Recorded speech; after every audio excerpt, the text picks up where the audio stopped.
तो direct mutual funds या regular mutual funds, आपने भी जब अगर म्यूचुअल फंड्स लेने का ट्राई किया होगा तो आपको भी ये क्वेश्चन आया होगा कि मैं डायरेक्ट म्यूचुअल फंड्स लूँ या फिर रेगुलर म्यूचुअल फंड्स लूँ और इन दोनों में डिफरेंस क्या है। तो मैं आपको बताता हूँ कि बेसिकली इन दोनों में क्या की डिफरेंस है।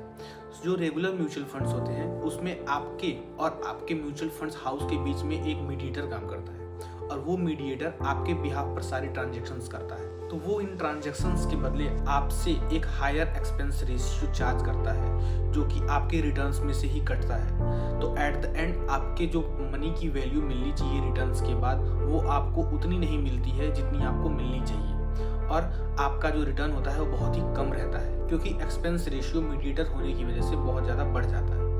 इसके अदर हैंड अगर हम डायरेक्ट म्यूचुअल फंड्स की बात करें तो ये वो म्यूचुअल फंड्स होते हैं जो कि फंड हाउसेस के द्वारा डायरेक्टली आपको ऑफर्ड किए जाते हैं और इनमें जो एक्सपेंस रेशियो होता है वो बहुत ही कम होता है क्योंकि इसमें कोई भी मीडिएटर नहीं होता है जो आपके बिहाफ पर आपके ट्रांजेक्शन्स करता है। तो इस कारण आपका जो पैसा होता है उस पर जो रिटर्न मिलता है वो बहुत ज़्यादा होता है। तो बेसिकली जो आपके डायरेक्ट म्यूचुअल फंड्स होते हैं वो आपको हायर रिटर्न्स देते हैं और जो आपको रेगुलर म्यूचुअल फंड्स होते हैं वो आपको कम रिटर्न्स देते हैं क्योंकि रेगुलर म्यूचुअल फंड्स में आपको मीडिएटर मिलता है जो कि आपके बिहाफ पर सारे ट्रांजैक्शंस करता है और एक्सपेंस रेशियो बहुत ज़्यादा होता है। और डायरेक्ट म्यूचुअल फंड्स में एक्सपेंस रेशियो बहुत कम हो जाता है क्योंकि आपके बीच में और फंड हाउस के बीच में कोई दूसरा मीडिएटर नहीं होता है। अपनी इन्वेस्टमेंट करने से पहले अपने तरीके से जांच पड़ताल जरूर कर लें। ये वीडियो केवल एजुकेशन पर्पस के लिए।